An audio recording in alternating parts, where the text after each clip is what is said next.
Welcome to The Systems Thinker, a video series to help you know the whole, focus on the constraint, and reach your goal. Can you imagine living in a world in which there was no uncertainty? In such a deterministic world, everything is known. You'd be sure about how long every piece of string is, and the delivery of every task would be on time. There'd be no waiting around for parts to arrive, no wrestling to secure a vital piece of equipment, and everyone would turn up just in time to do their work.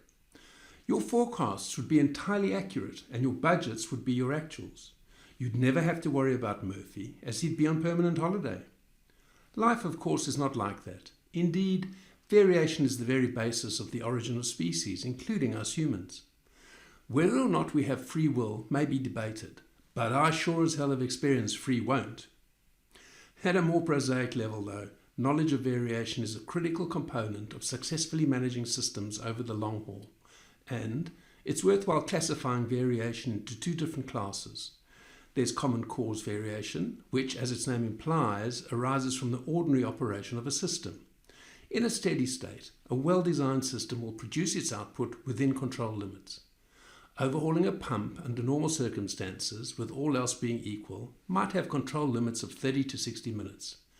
The difference between the pump that takes 30 minutes and that which takes 60 is common cause variation.